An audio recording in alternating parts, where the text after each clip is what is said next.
Hey, everybody out there in podcast land, welcome to Sports Frenzy 2.0, the weekend edition.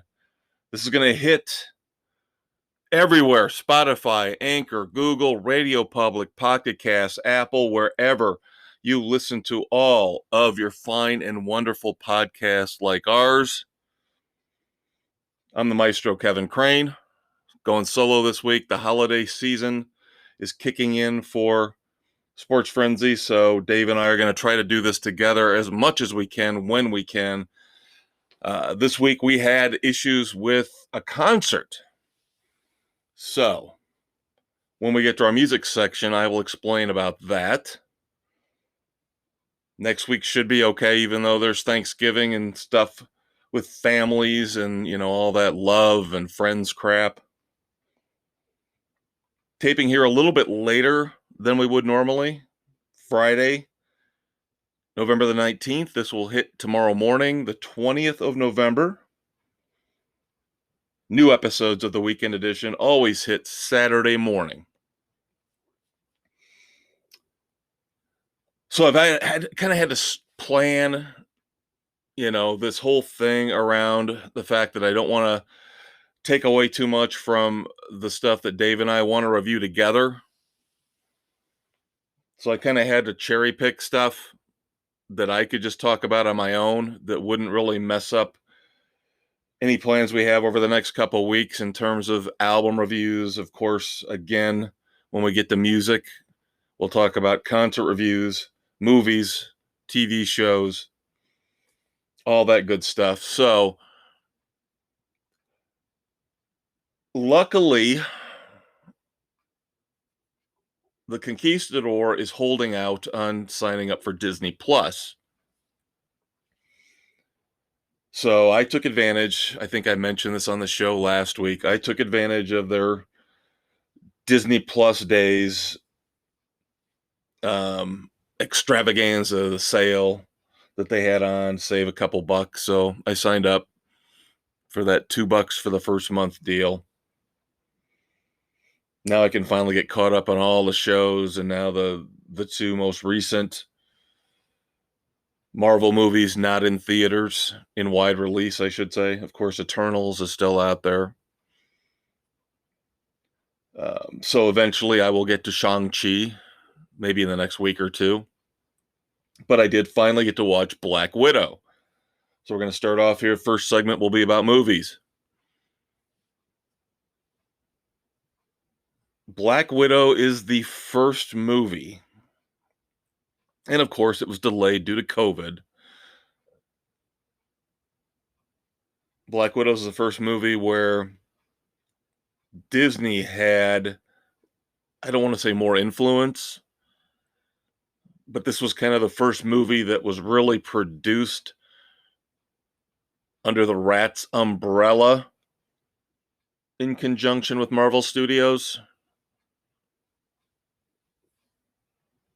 You can kind of see it a little bit in the way the movie's put together, because we know most of these major studios now, most of these major media conglomerates are politically correct beyond belief, to a fault, to a disgusting new low level.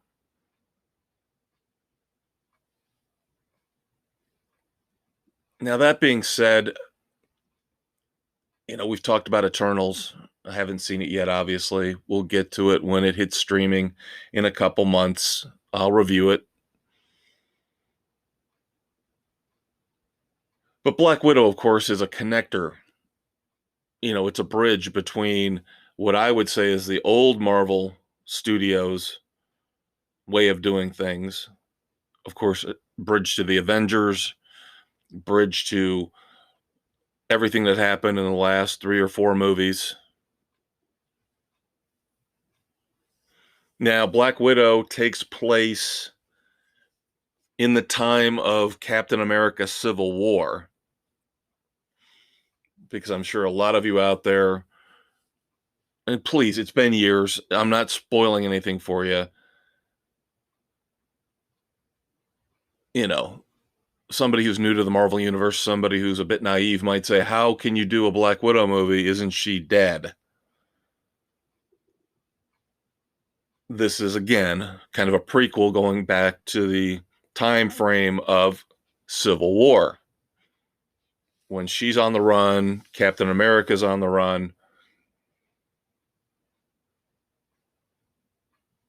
So she reunites with her quote unquote family in this, trying to break up an evil Russian system that creates Black Widows, that creates female assassins.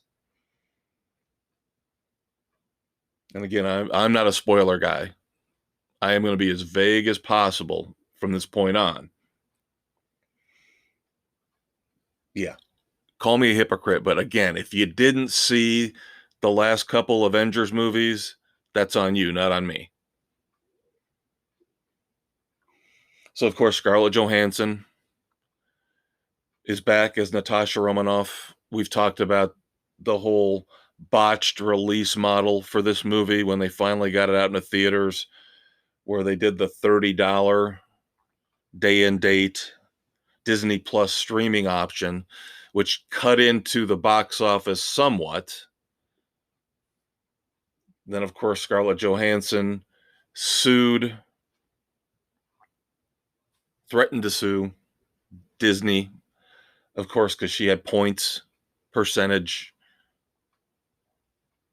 of money coming back to her based on the box office gross. And rightfully so for her, she won an estimated, I want to say 40 million, somewhere between 30 and 40 million.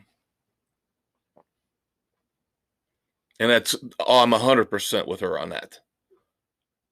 There should have been some accommodation made. They should have come to her. If she had in her contract, she was going to get money based on the gross, the domestic gross.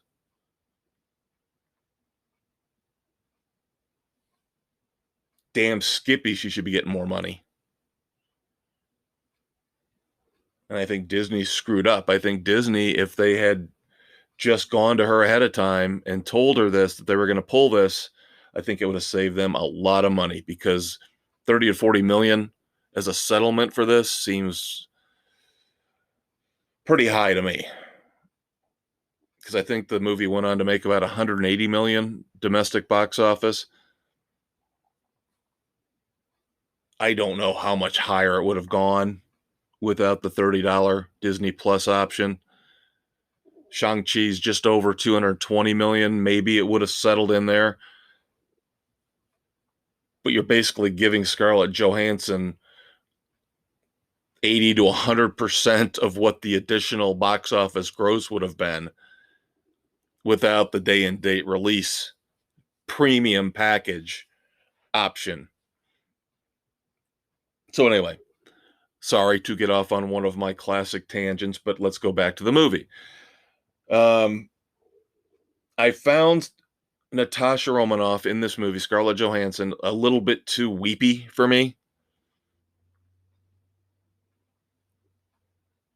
It seems like half the movie, she's got tears brimming in her eyes.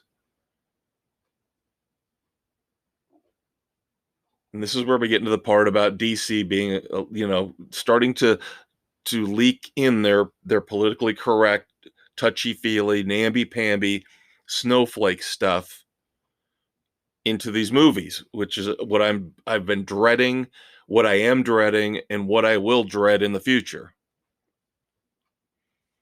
Nobody's saying you can't have emotions. Nobody's saying you can't have tough moments. But it goes a little too far here. I actually liked Florence Pugh better than Scarlett Johansson in this movie. I thought Florence Pugh as Yelena, her quote unquote sister, was much better, a much more likable character, more believable as a born and bred assassin, not quite as emotional.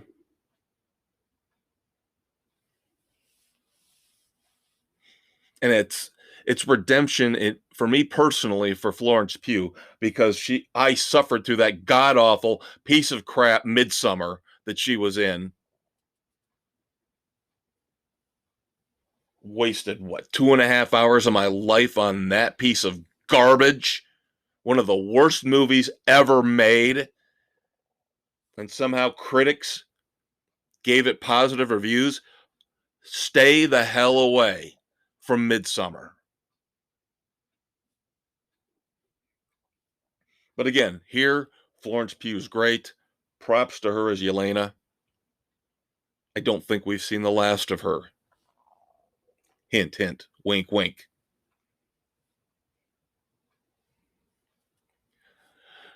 Natasha and Yelena's parents, quote unquote, parents in the movie are David Harbour and Rachel Weisz.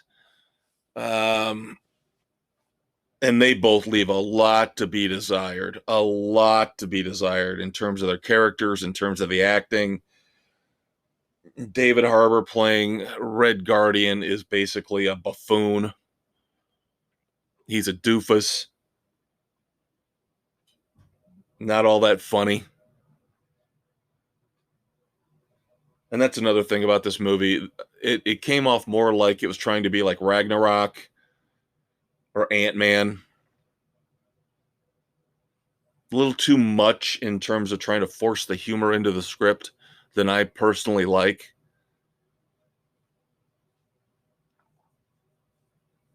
It's not Deadpool, okay? Deadpool can do it.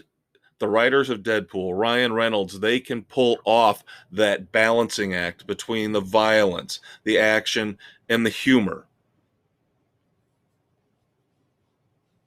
But how I say this, the more traditional Marvel hero movies, the MCU movies, the direct MCU movies, I think need to take things a little bit more seriously. At times. At times. And that's another reason why I'm kind of dreading seeing Shang-Chi, is because the minute I see Aquafina's in it, woman who names herself misspelling a brand of bottled water. How clever. I can't wait to see how much she destroys Shang-Chi. So again, David Harbour, a little bit disappointing. Again, it's not his fault. He's given a script. He's got to play it the best he can. I think the problem was the Red Guardian was badly written. And again, I'm going to go back again, circle back. When you get into the point, Kev, here's the point. This is supposed to be a female empowerment movie.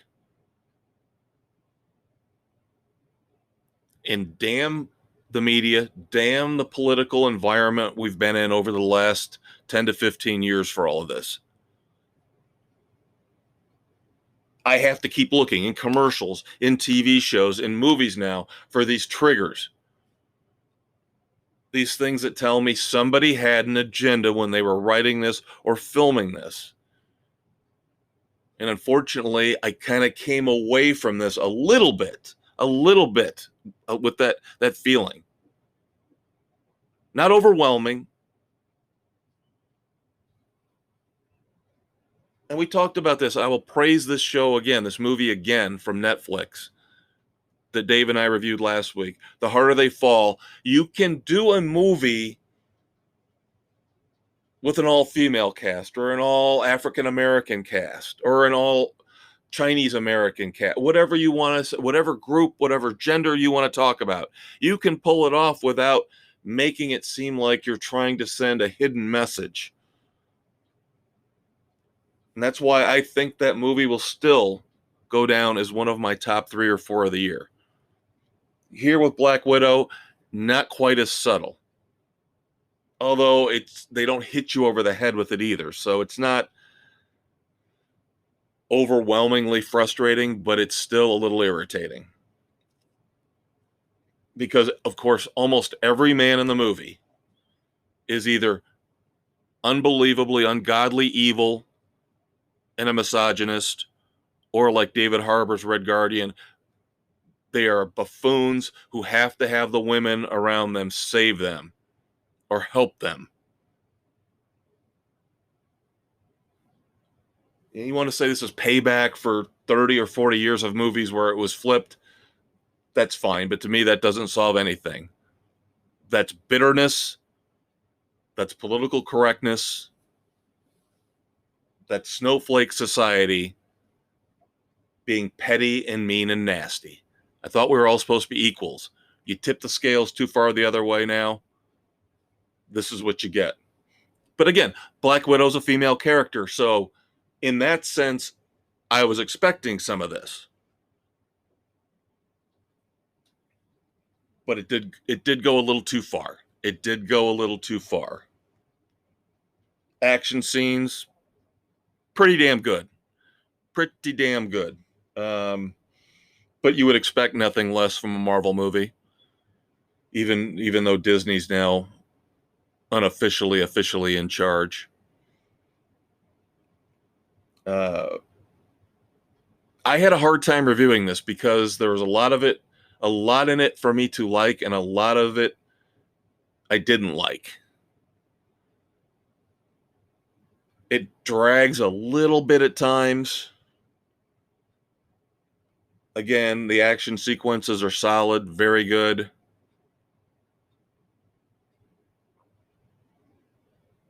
Taskmaster, pretty cool to see Taskmaster in there. Even though that ends up turning into part of what I just ranted about in terms of the PC agenda.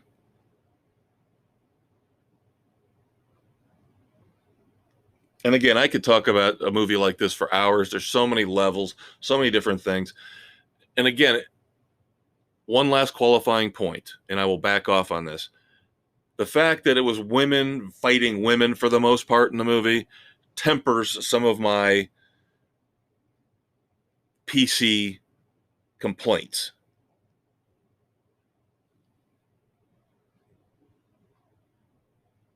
Some of them. So, what could I rate Black Widow? I'm a very harsh critic when it comes to the Marvel stuff because the standard has been set so high in the past. There are very few Marvel movies, even going back before they established the Marvel universe, the official MCU. I didn't like Elektra all that much, and don't start saying, "Oh my God, it's the female characters." He doesn't like the female characters, and that's not it. Anybody you talk to who watched Elektra will tell you it is one of the worst, if not the worst, quote unquote Marvel movie ever made. This is not Black Widow's not nearly that bad, and it's not bad.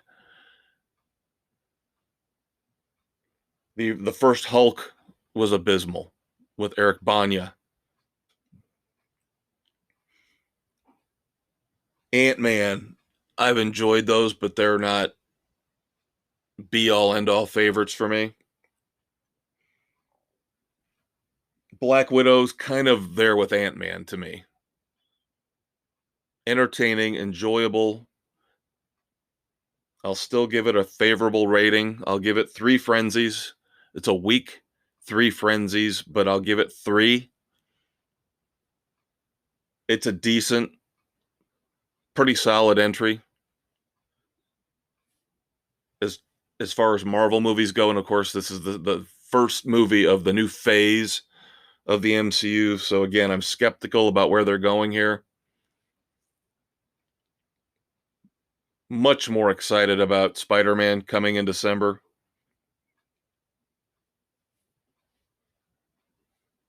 All right, so 3 frenzies for Black Widow. Check it out. Let us know what you think. We've got our Facebook page. We've got messages enabled here on our Spotify and Anchor page. If you want to reach out and drop a comment about what you think about Black Widow. Next week, we will have 2 streaming movie reviews for you. We will review Netflix's much anticipated big budget, mega big budget, I think $200 million action film, Red Notice, with Dwayne Johnson, Ryan Reynolds, and Gal Gadot. And of course, anybody who knows anything about Sports Frenzy knows how much we love Psych. So, of course, the third Psych movie just came out on Peacock. This is Gus. So Dave and I will review both of those next week. Couple of little tidbits here in movie news. Don't know how to feel about this. Roadhouse is a classic. Roadhouse is a guilty pleasure. I don't even want to call it a B movie, but it's kind of like a high B movie. Classic action fight. You know, Patrick Swayze was great in it. Just one of those movies you look back on and you go, that if that pops up on TNT late night, or you happen to stumble across it, I don't know where it is in streaming, if it's Netflix, if it's Amazon, but you see it, you hover over it and you go, yeah, let's give it a shot, let's watch it. But again, Hollywood is involved, so they're going to have to reboot it, redo it, remake it. And odds are the reboot, redo, remake is going to be far less entertaining and much dumber than the original. So now word is out that they're going to reboot Roadhouse. You could see I was coming to that, kids. Jake Gyllenhaal starring in a Roadhouse reboot. And I know they did straight to video Roadhouse movies without Swayze. It's just, oh, God, I don't know how I feel about this. I really don't. We always say this on Sports Frenzy. Please, because the success rate on this stuff is so low. Yeah, every once in a while you get a Magnificent Seven, which I was skeptical about to begin with. I never thought anybody should ever touch the Magnificent Seven. The original with Yul Brynner, Steve McQueen was so good. And it turned out it ended up being okay with Denzel Washington and Chris Pratt. But for every one of those you get dozens upon dozens of garbage TV reboots and garbage movie remakes. The batting average is low on this. You're well below the Mendoza line when it comes to a success rate with these. So that's why this kind of thing worries me.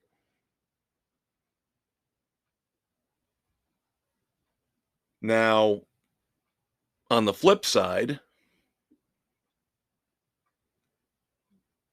sequels can be okay as long as you're still using the same actors, roughly the same creative team, continuations of a storyline, little bit different animal, better chance for quality, better chance for success. So now word has come out that Mel Gibson is in the final stages, the final talks to direct and star in Lethal Weapon 5. Now, word is this will be an HBO Max movie. Now, I don't know if that means it'll be one of those hybrid deals where they send it to the theaters and debut it on HBO Max. Same day and date. I don't know. By the time they get this rolling and filming and done, let's hope the pandemic is solved a lot of these problems. I mean, who's going to decide when this thing is over? Who's going to decide when we can go back to a normal life? Who gets to do that? So, anyway, I have my doubts about this as well. I thought the Lethal Weapon franchise had pretty much run out of gas by the time the third installment was done when they brought Joe Pesci in. He has the one classic rant about the drive-thru, which everybody loves to this day because they can relate to it. They do fuck you in the drive-thru. But now with the characters so much older, I mean, they were already getting pretty long in the tooth by 4. But with as much time that's passed, they've had more than enough time to come up with a good script, good ideas. And I do like the fact that Mel Gibson's kind of doing this in a way as a tribute to Richard Donner since he passed away recently. That tells me his heart's in the right place for this. And again, this is something where I'll say, I'll take it.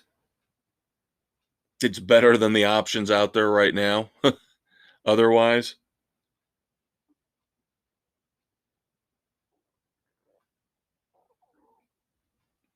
So that's it for segment 1, kids. I hope you enjoyed my review of Black Widow. Coming up next, we're going to talk music and a little bit of TV and streaming. And then, of course, I've got to make up for the fact that we completely whiffed last week, ran out of time, didn't get to our moments of silence or our dumbasses of the week. So I will clean that up in segment 3. So stay tuned for music and television. We'll be right back. In a world of politically correct sports coverage, two individuals stand alone as the last bastion of sanity. The Maestro and the Conquistador star in Sports Frenzy 2.0, the podcast. Available on Spotify, Anchor, Google, Radio Public, Pocket Cast, Breaker, Apple, Overcast, and Castbox.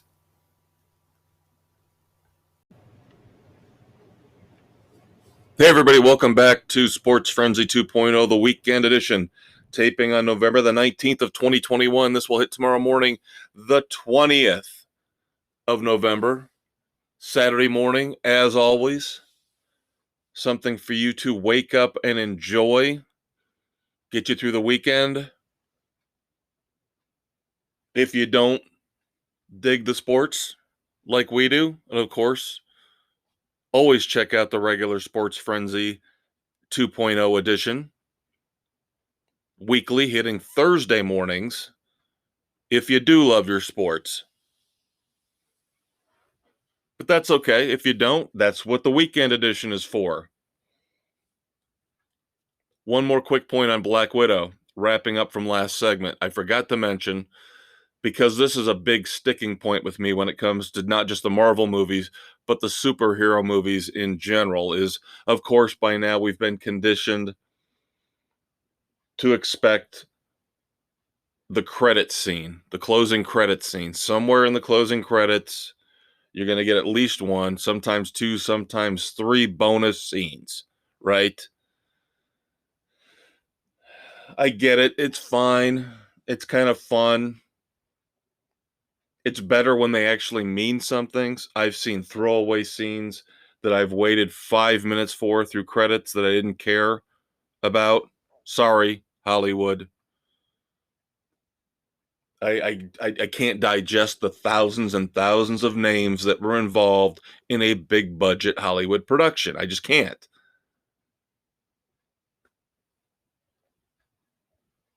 But the bonus scenes kind of make it more fun. I get that.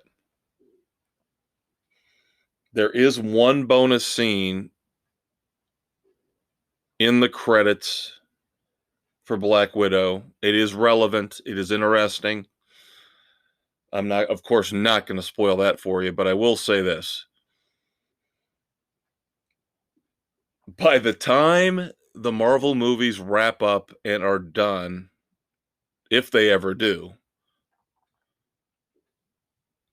if they do, it's going to be decades and decades from now, probably after I'm long gone from the face of the earth. But by the time they're done, every single major Hollywood actor or actress, I am firmly convinced, will have somehow been in a Marvel movie.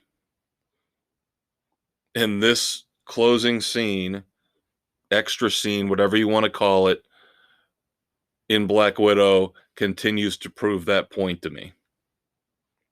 That's all I'm going to say about it. Okay, moving on to music. I've alluded to it earlier in the show. The reason why we're off schedule this week with our tapings, I had to tape the sports version of Sports Frenzy 2.0 early this week, and now I'm taping the weekend edition later this week than we would normally because the Conquistador and I were at a concert the night we would normally do this podcast. We saw Sebastian Bach, formerly of Skid Row, and a band called Kaleido. And of course, I'm saving the review for you until Dave gets back next week so we can both give it our full attention. But I will say this, much better than I anticipated. Dave and I were both a little skeptical because we love Skid Row. We both saw Sebastian Bach solo once before. I saw him with Skid Row before that once. Underwhelming. Let's just say time, maturity, common sense. Seems like it has really done wonders for Sebastian Bach. I'll leave it at that. It's going to be a positive review.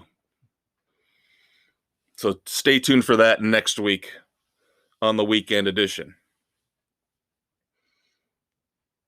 Speaking of live performances, lots of tour news, some good, some bad, some tragic. Sad for me personally was the Monkees had their final performance. Of course, we've only got 2 surviving members left with Michael Nesmith and Mickey Dolenz. The final Monkees performance ever was this past Sunday, the 14th of November in Los Angeles. Personally, for me, heartbreaking because that was the first concert I ever took my daughter to. Now, when we saw them, it was Mickey Dolenz, Peter Tork, and Davy Jones. Mike was not in the lineup. And of course, the Conquistador and I were talking about this on the drive up to see Sebastian Bach. And he's seen him before too. But again, ever since they initially broke up, way back, late 60s, early 70s. I can't remember the exact year when they officially were done. It had to be right around 1970, year give or take. But they have never, to my knowledge, ever really got back together as a quartet. There was always somebody missing. There was always, Michael Nesmith, of course, was the big reason why they could never really get back together as a quartet. He wanted to do his own thing.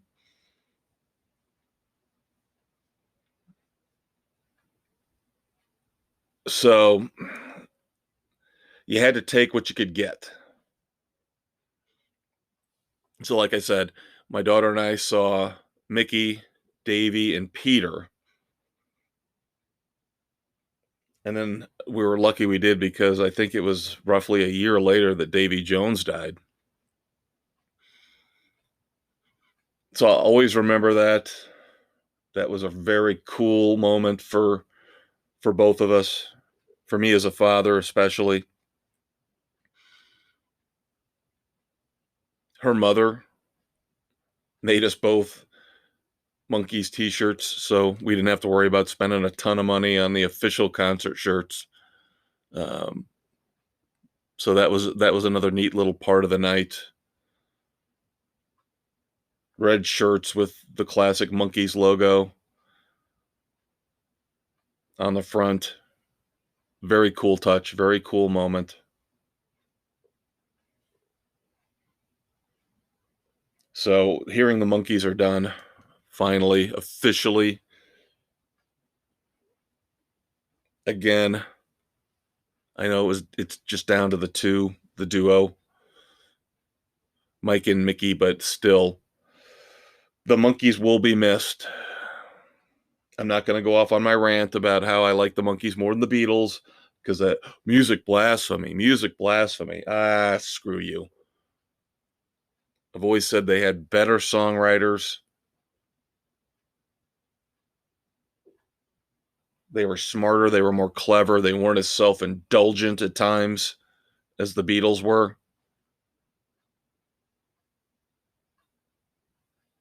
I don't care. I really don't. I listen to the Monkees all the time. I can't tell you the last time I listened to any of the Beatles albums, even the Red and the Blue greatest hits. Respect the Beatles, love the Monkees.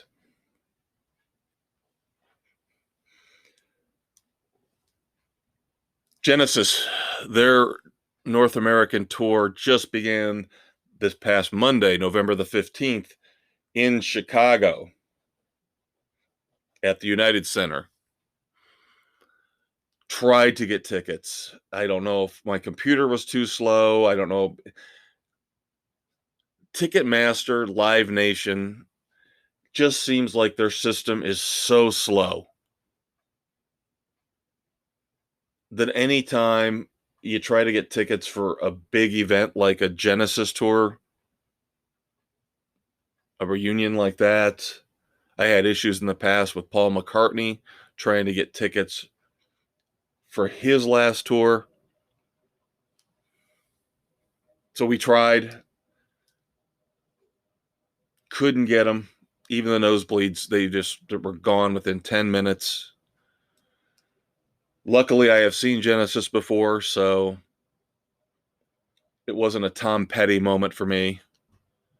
Of course, Tom Petty's one of the few great rock and roll acts, performers of the last 50 years that I have wanted to see that I didn't get to. But I would have really liked to have seen Genesis again.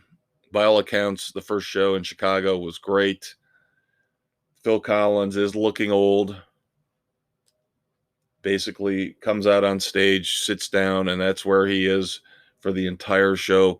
But again, reviews say voice sounded pretty strong.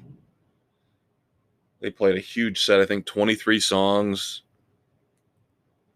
bouncing back and forth between their classic era in the 70s and then, of course, the pop stuff from the 80s, late 80s, early 90s. And they broke out Misunderstanding, I guess, for the first time in concert since 1984. That would have been cool. Although, again, the review I read made it sounded like they hadn't played it in a long time because it was a little rough compared to the other stuff.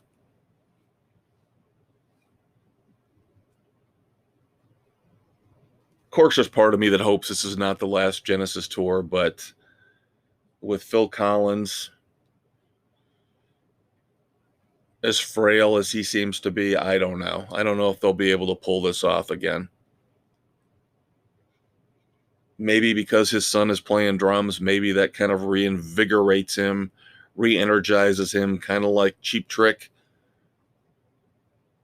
where Robin Zander and Rick Nielsen have their kids either in the band or unofficially on tour with them. So we'll see. We'll see. Journey's going out in 2022. This one almost caused me to have a raging fit because got tickets to see Billy Idol coming up here in a few weeks.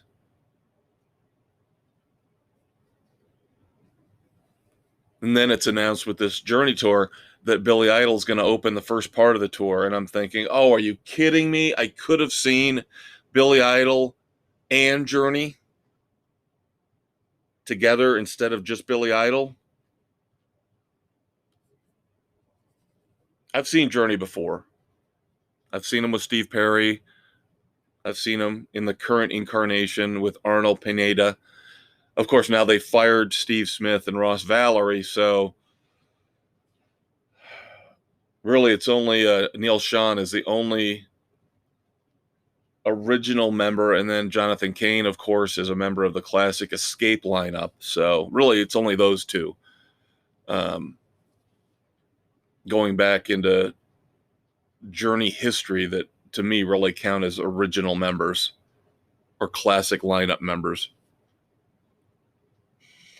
But when I looked at the tour dates, I realized that Billy Idol is opening for them in the part of the country where I am not going. I'm not living. I'm not driving to. So it turns out Toto is going to be opening up for Journey when they come around into my area. Still don't know if I'm going to go see him. Would be kind of interesting to see Toto. I'm kind of a closet Toto fan. But I just saw Journey, I want to say 5 years ago.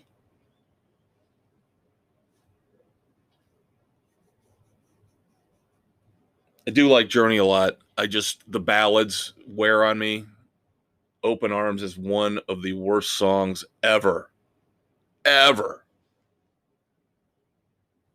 Faithfully, I could do without, although it's better. It still amazes me that people think Open Arms is such a great song. You really have to put a bucket next to me when I hear that song because there's a chance I'm going to retch and vomit. Ugh. Ugh. So disgusting. Power ballads can be great when they're done right. That is one of the crappiest, if not the crappiest power ballad ever recorded.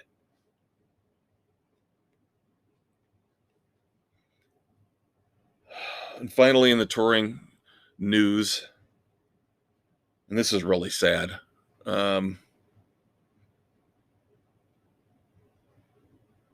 Chris Daughtry had to postpone a handful of shows on his tour. I wouldn't be surprised if he ends up postponing more or cancels altogether. His stepdaughter, Hannah, died at the age of 25. Thoughts and prayers go out to Chris Daughtry, his wife, and their family.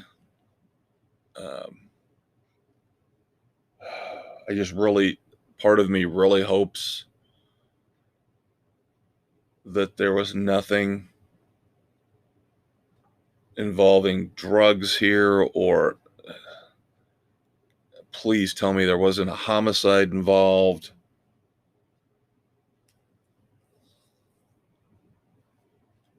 Death is awful. Duh. Death is terrible. Duh. But it's a lot easier to take and move on from if we know it's natural causes or an accident than the other alternatives.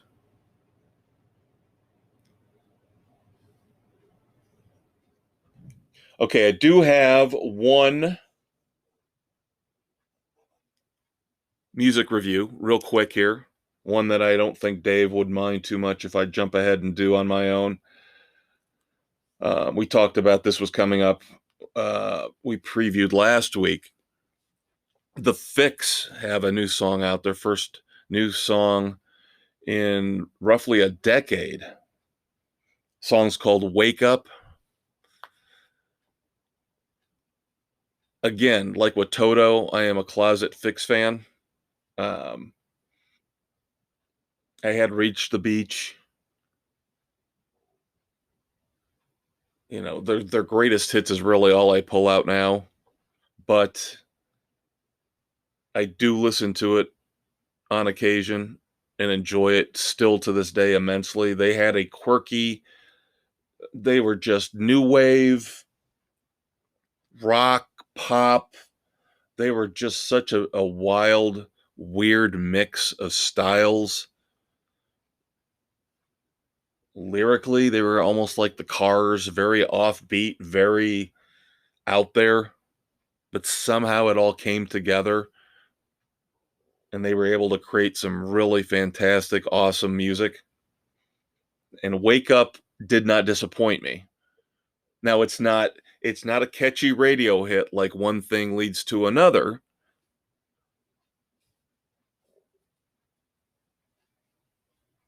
but stylistically it did remind me of something from that Reach the Beach era. So check out Wake Up by The Fix, especially if you're a big 80s music lover like me. You will not be disappointed. Now, hopefully, um, Dave and I are probably over the next few weeks going to be digging into some of these reissues, some old stuff that's being dug up here with the massive Destroyer reissue that's getting released here by Kiss. There's a demo of a song called Rock and Rolls Royce that I want to check out.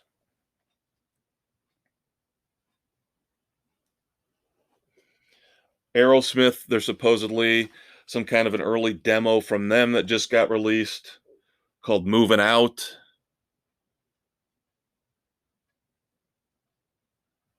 I don't know. I don't know if Dave will actually do this or not. I don't think he's a big Sting fan, but Sting's new album, The Bridge, is out. Maybe we'll review that. We did like the first release off of the Robert Plant, Alison Krauss album, Raise the Roof. That just came out, so maybe we will review that, especially because there's not going to be a lot more new music coming out for the next couple months.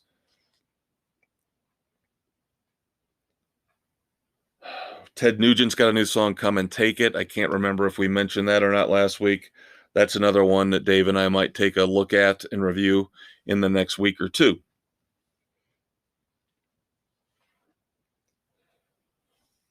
Finally, in music, we did review Jack White's new song, Taking Me Back. Of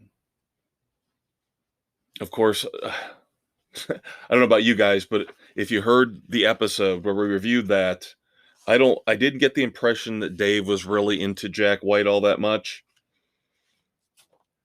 I do. I'm into him. I do like listening to him. He is not the be all end all. He's hit and miss. But he just announced that he's going to have not one but two solo albums out in 2022. Fear of the Dawn comes out April the 8th. Entering Heaven Alive, which I think is just an awesome title for an album, comes out July the 22nd. So again, I don't know if we'll review those or not. I could see the Conquistador putting up a fight. We'll see.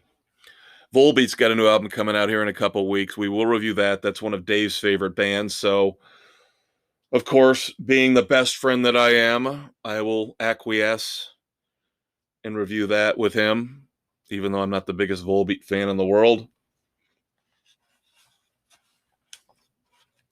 All right, real quick, TV and streaming news. I can talk about Yellowstone since he is still not watching it yet. I'm still trying to coerce the conquistador into getting into Yellowstone. I know a lot of you out there, millions upon millions of you watch it, and for good reason. It's fantastic. Of course, we're 3 episodes in on season 4.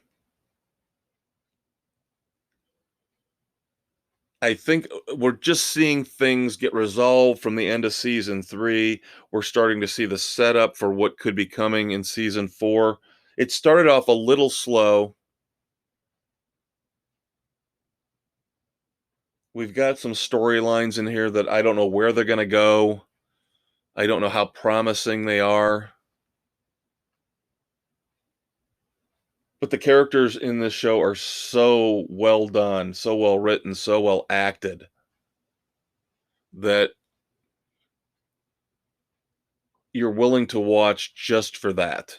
Even if we're watching some episodes that are trying to fill in gaps, bridge one thing to another without there actually being a spectacular, intriguing, can't take my eyes off of it kind of storyline yet. So we'll see where that goes. I have been watching Day of the Dead on the Sci-Fi Channel. 5 episodes in, I'm still watching it. It's not the greatest in the world, but if you like cheesy B- level horror movie stuff with a sense of humor, Day of the Dead is not bad. Again, like Yellowstone, I'm not comparing the two, believe me, two vastly different quality levels, but again, like Yellowstone, it is character driven. You've got to like the characters at least somewhat to enjoy it. I guess a more apropos comparison would be The Walking Dead, but where The Walking Dead is much more serious, Day of the Dead is a much lighter type affair. The characters are interesting enough, quirky enough. It's if you've got nothing else going on, if you caught up, and I can't believe I'm saying this because I don't know how anybody catches up, but if you caught up on all the stuff you want to watch on Amazon and Netflix, um, Vudu, Hulu, wherever you're watching movies, streaming, TV shows, go ahead and give it a shot. See what you think. Again, drop me a line. Let Dave and I know if you have an opinion. Facebook or our website on Anchor and Spotify. Of course, the one show we do review every week right now, we review Tacoma FD every week. Last week's episode was okay. Not great, not bad. It involved Lucy almost getting married just to spite her father, involving the feud between the fire department and the police department. And then they brought back an old character. Anybody who watches the show, when I say the kid from the well, you'll know what I'm talking about. That was not really that great of a storyline in this episode. So this was not a clunker, but it was close.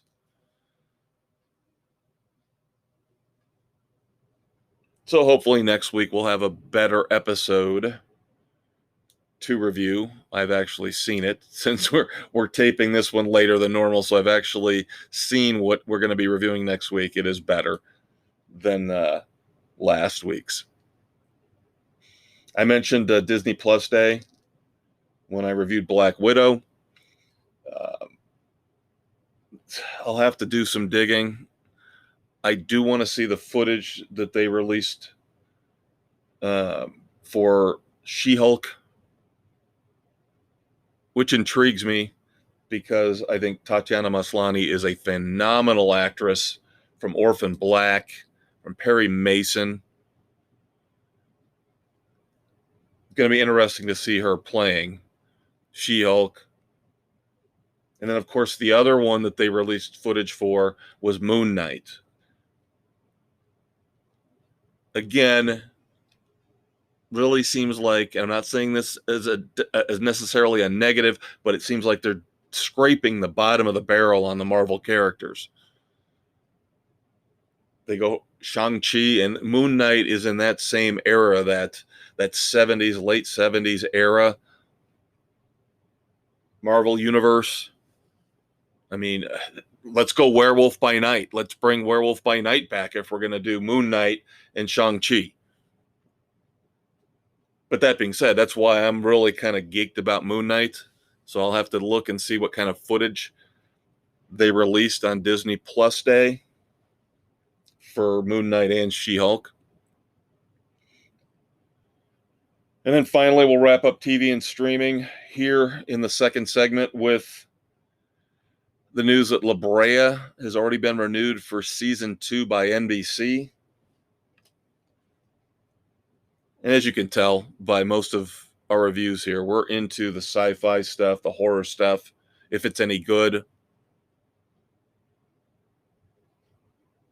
I don't know if I'm going to keep going with La Brea. I watched the first episode and I was underwhelmed. So it's sitting in my DVR. Just really, I didn't like the special effects. I didn't like the actors. I didn't like the characters. The initial idea of the plot with the massive sinkhole, the La Brea tar pit, and then there's a prehistoric world involved. That all kind of roped me in, at least for that first episode.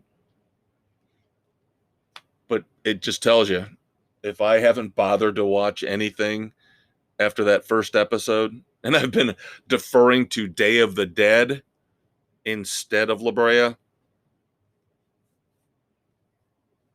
I think a lot of it has to do with the fact that there are a lot of fans out there like me who love stuff like that. Good sci-fi, good horror, we're down for that. We don't need another Chicago PD, FD, Med. We don't need more Law and Order. We need somebody to try original stuff like this. So in that sense, I'm glad La Brea is resonating. Moments of silence, the Red Foreman dumbasses of the week coming up. Hello, friends. Are you tired of the boring sports analysis you get from the major outlets? If so, join the Maestro and the Conquistador for a riveting discussion of all sports topics on Sports Frenzy 2.0, available on Spotify, Google, Apple, and wherever podcasts are available. Hey, everybody, welcome back. Segment 3 of the Weekend Edition Sports Frenzy 2.0, taping here on the 19th of November, 2021. This will hit tomorrow morning on the 20th. I'm the Maestro, Kevin Crane, flying solo this week. And of course, I will take the hit on this last week. I always try to structure our podcast episodes as best as I can, but every once in a while stuff will slip through the cracks. And we completely ran out of time, completely whiffed on our moments of silence and the Red Foreman dumbasses of the week on the Weekend Edition last week. So I will go back and cover those that we missed in more ways than one. First off, with the moments of silence. Dean Stockwell passed away recently.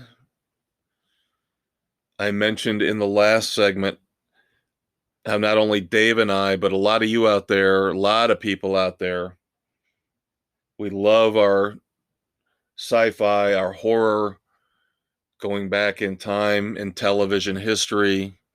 You go back to the 60s, The Land of the Giants, Lost in Space.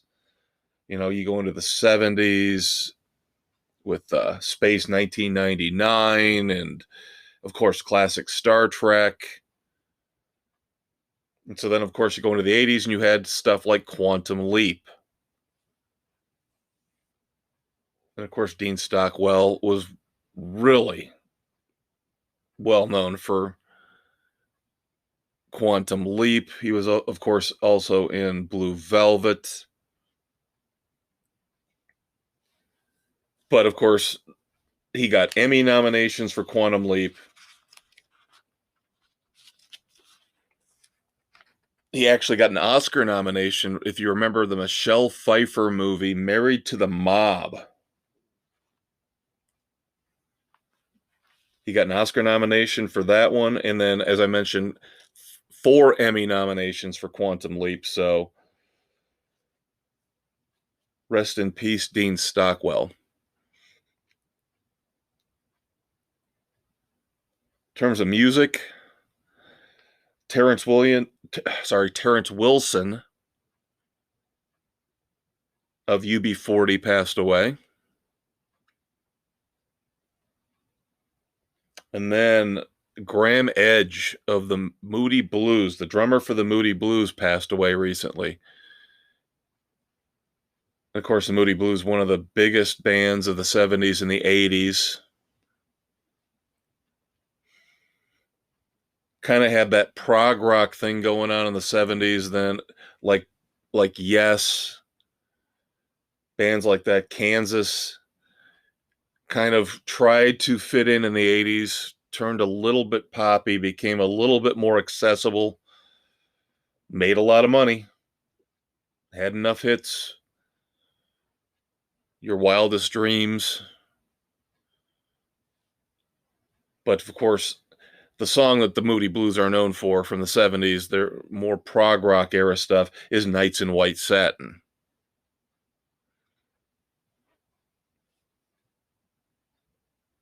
Still like that song. It's not one of my favorites of all time, but I still like it. It's got that weird Disney-ish kind of interlude in it. Unfortunately, that's the thing I always remember about the song, even though the heart of the song is so cool and so awesome, majestic rock and roll.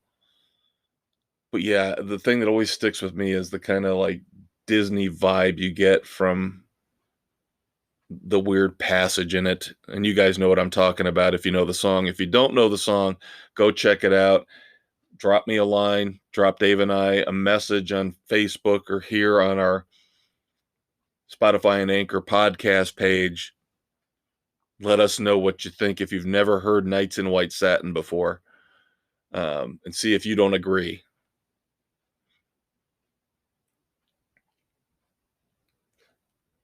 Finally, in our moments of silence here on the weekend edition, we have to pay tribute to Gavin O'Hurley. And if you know who Gavin O'Hurley is, you are a rock star when it comes to pop culture trivia.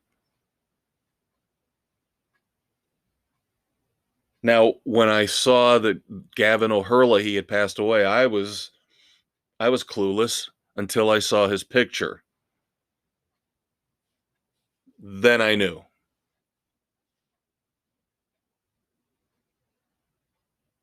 Gavin O'Hurley played Chuck Cunningham on Happy Days. Now, if you don't remember, Chuck Cunningham was only in the very early episodes of Happy Days and then just disappeared, seemingly off the face of the earth. They basically wrote the character out of the show altogether. But anybody who watched Happy Days remembers Happy Days, appreciates and loves Happy Days like I do, will remember Chuck Cunningham, played by Gavin O'Hurley. So rest in peace, Gavin. Thoughts and prayers to your family and your friends.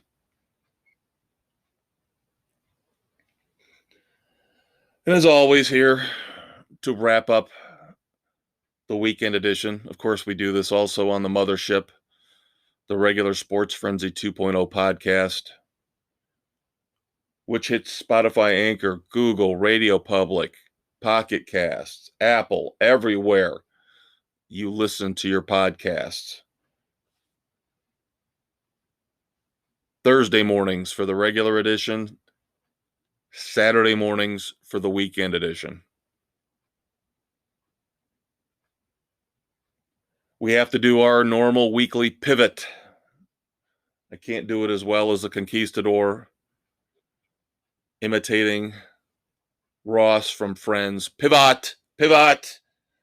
Classic episode where they're trying to move a couch up the stairs. I'm not the biggest Friends fanatic in the world, but I did appreciate it. It did have some great moments. We pivot to the Red Foreman dumbasses of the week. Decades-long tradition here on Sports Frenzy. Whether you saw us in the 90s on cable access or on YouTube about 10, 15 years ago. We've always called out stupidity, even more so than in the normal flow of the show. We call out the stupidity, the idiocy of celebrities, athletes, and society in general, if it fits into what we're talking about.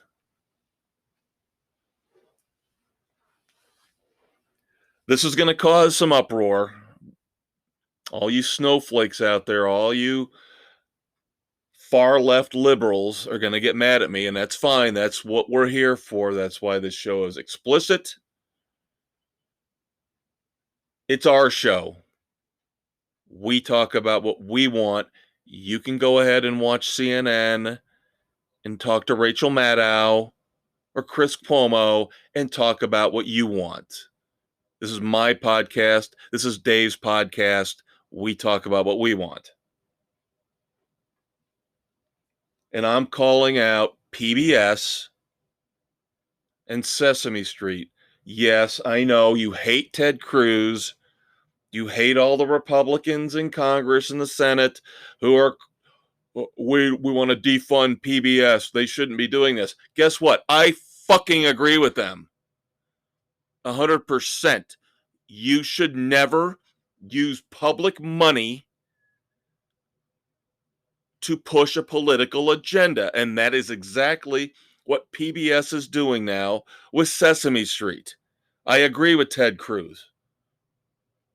I agree with the other senators and congressmen who are saying enough is enough with this. You don't get to, we've already got a fight on our hands in our public education system, in our colleges and universities. When did it become okay to teach opinion? When did it become okay to skew facts, to push a political agenda? It's wrong and it's stupid, and you need to fucking stop it right now. Especially when you're using taxpayer money to do it.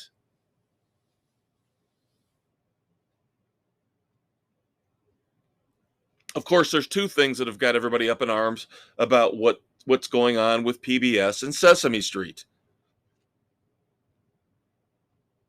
The first one that set off Ted Cruz was that Big Bird somehow, fictional character that he is, sends out tweets, I guess, on that social media pathogen known as Twitter. Of course, the irony of a bird tweeting, about, I got my vaccination, kids. You should go out and get your vaccination too.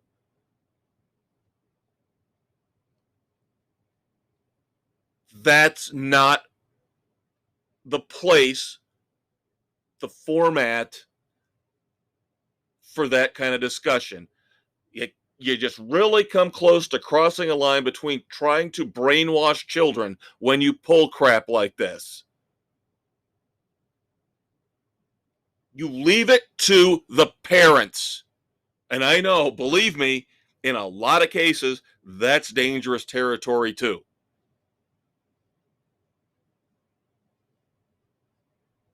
And I am all for everybody being fully informed one way or the other, making your choices.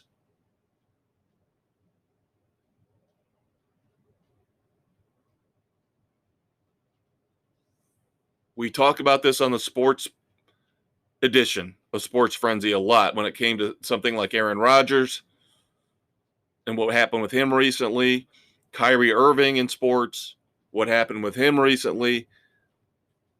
Dave and I have made our position fairly clear. We would prefer people get vaccinated, but again, this is America. You have your freedom of choice. I don't like mandates. I don't like mask mandates. I don't like vaccination mandates. But there is such a thing as common sense.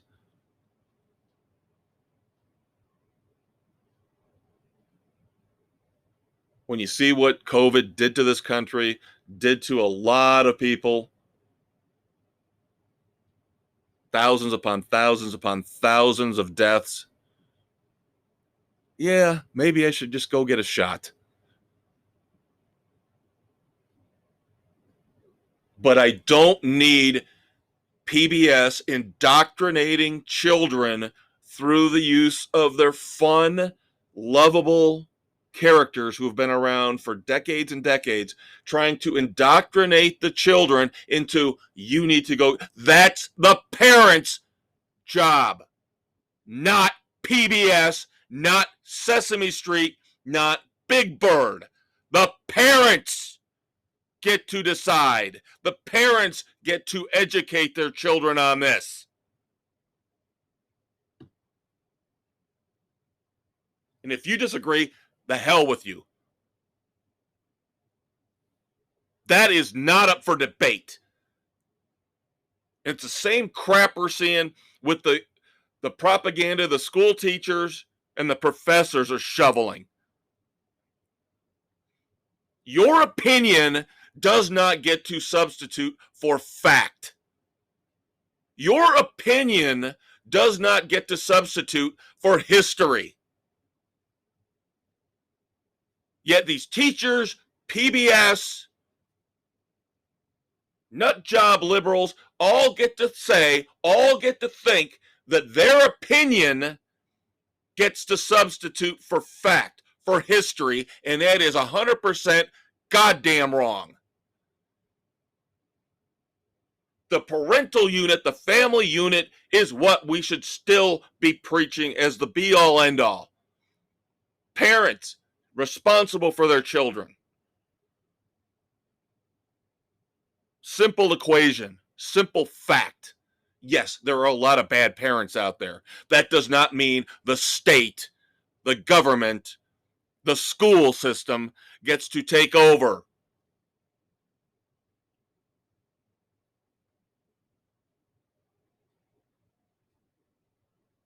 Fact of life. This has been in place for 30 years now, minimum, if not longer.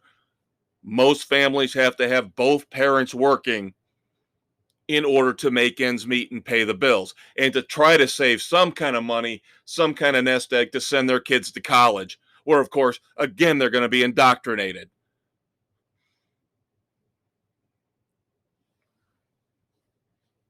And the teachers unions and the school boards come around and they go, well, if we're going to have to babysit your children, we will tell them what we want and fill their head full of lies and stupidity.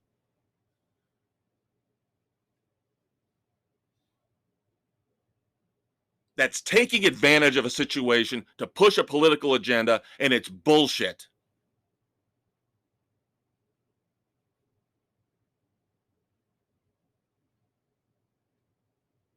I have seen this in action. I have seen this at work. I won't go into detail, but I know what's going on. The books that are being published, that are being supplied to these kids, the textbooks,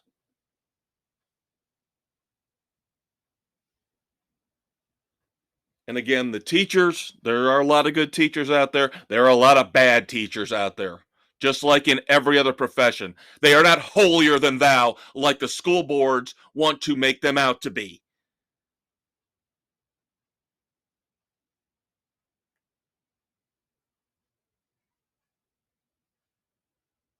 If they don't want to be considered quote unquote babysitters,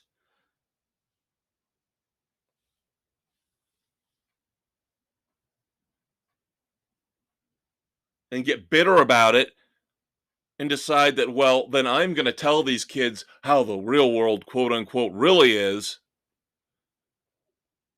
then stop acting like you should be paid a king's ransom for what you do for 9 months out of the year.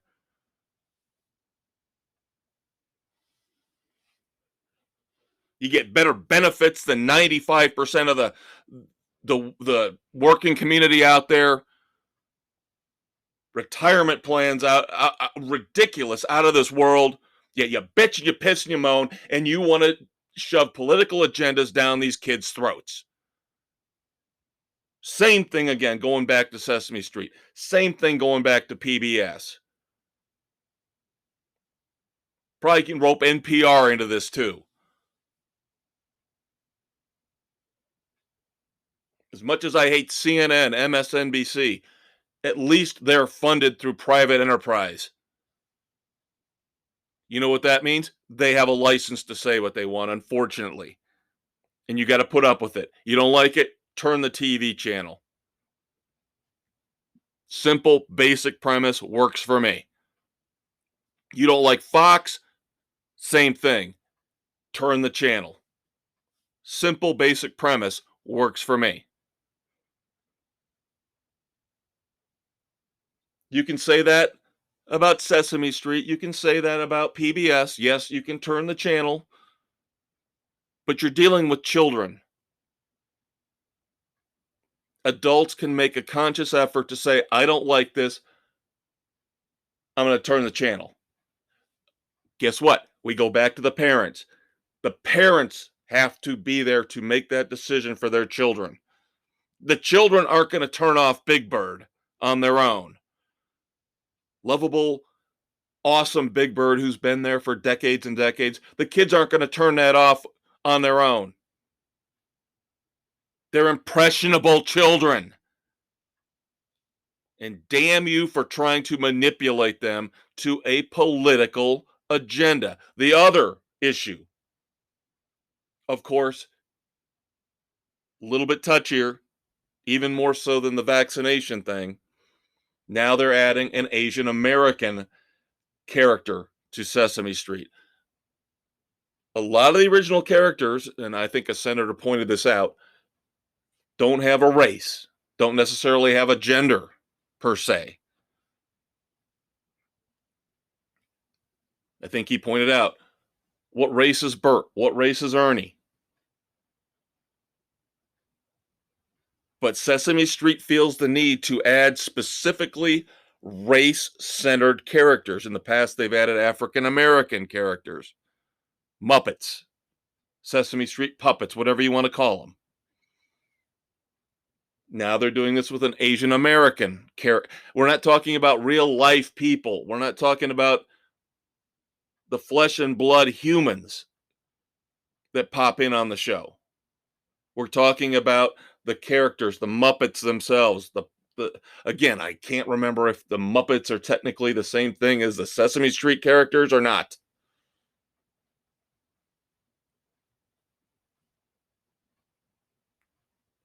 But again, you're trying to manipulate impressionable children. That's insidious and it's wrong and it's evil. Let them have fun. Let them laugh. Let them enjoy themselves. Stop trying to push a government agenda, a political agenda on our children. I told you you're going to be mad at me for this one, but I don't care. I am very, very angry about this. And all you people ripping on Ted Cruz and all you people ripping on the other people in the government that are trying to stop this, the hell with you. You want to raise your children a certain way, you do it. But don't tell the rest of us. Don't try to find these sneaky little ways to manipulate our children. We will raise them the way we want to. When they get old enough, they make their own decisions. We give them the information we can, then they can take it if they choose to, or they can leave it when they get old enough. But you want your little mindless hipster snowflake zombie army out there. Disgusting to me that you have to use Sesame Street and PBS to push an agenda. I'm done. I'm out. That's it for the weekend edition. I hate to end on a negative note like that. But I will say I hope you have a great weekend. Have fun. Good stuff out there to watch. I mentioned Psych 3 just debuted on Peacock, so you can watch that this weekend. Red Notice has been on Netflix for a week. Both those reviews will be coming next week with Dave and I. Still got football. So, of course, one last time, don't forget to check out our regular sports edition of Sports Frenzy 2.0. Hits every Thursday morning. And, of course, since you're listening to this, you know the weekend edition every Saturday morning. Entertainment options to get you through the weekend. I'm the Maestro, Kevin Crane. Dave will be back next week to keep me in check as much as he possibly can. Maybe he'll go off the rails about something next week, and I can take a break.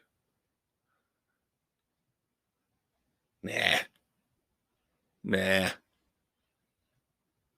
He goes off the rails. Pretty good chance I'm going to be right there with him. All right. For once again, myself and my missing compatriot, the Conquistador, this is the Maestro. Have a great weekend.